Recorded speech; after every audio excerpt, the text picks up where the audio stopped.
Now should and ought to. Should and ought to may be used to show advice, suggestion and moral duty.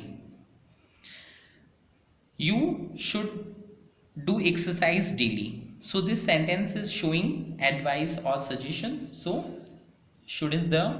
We can also use here ought to. Next example, we ought to help our juniors. This sentence is showing our moral duty towards our juniors. So we have used here ought to, and we can use here should also. Must. Duty, sure or certain, order or command, compulsory or necessary, for showing a strong suggestion and also for a strong possibility. For example, we all must pay our taxes on time. This is our responsibility, or we can say this is our duty. Therefore, we have used here must. We all must die someday or other. We have used here must because there is certainty for us to die someday. Okay.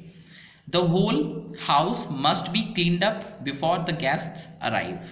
In this sentence, command or order is there, therefore must. You must work hard to be in the merit list. If you really want to be in the merit list, then you must work hard.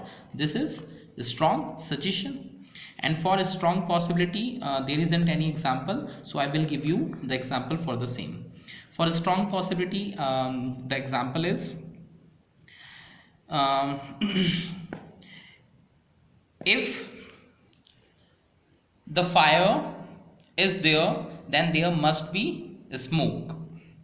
Okay. And also, the police have arrested him. He must have done something wrong.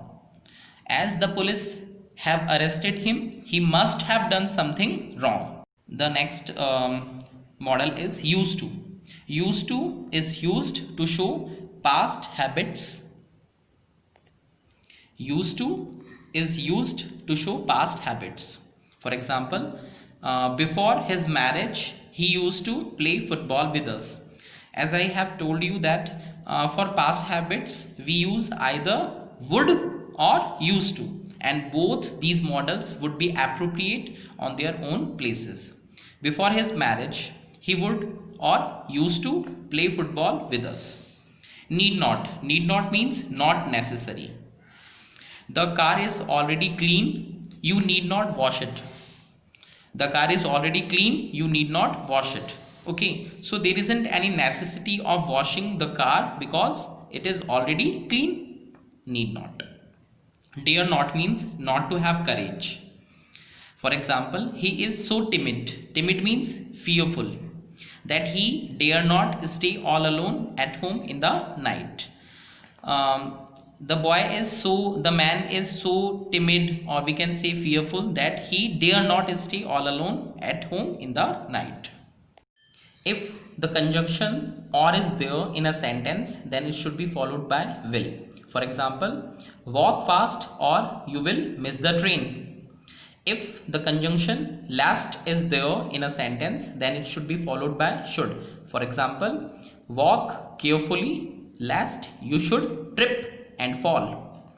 If any one of these two conjunctions is there in a sentence, then the sentence must have may. For example, study properly or otherwise you may fail the exam. Study properly, otherwise you may fail the exam. For showing prohibition, we use either must not or shall.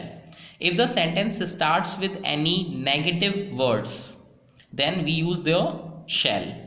If the sentence is normal and it shows prohibition, we use must not. For example, no one shall enter my office without my permission. This sentence has started with the negative word no one. Therefore, this rule will be implemented here, shall. If the sentence starts with any negative word, then there we have to use shall. If the sentence is normal, then in that case we use must not for showing prohibition. Not a single student shall click photos of these religious idols. Okay, so there is prohibition in the given sentence. We are denying to do something, and this sentence has started with a negative phrase, not a single student, therefore shall. No one shall litter the park. Litter means to spoil.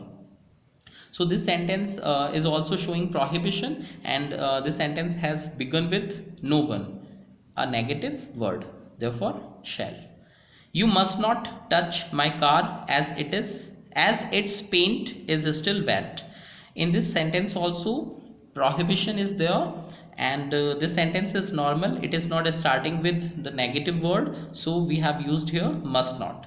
So the models are over.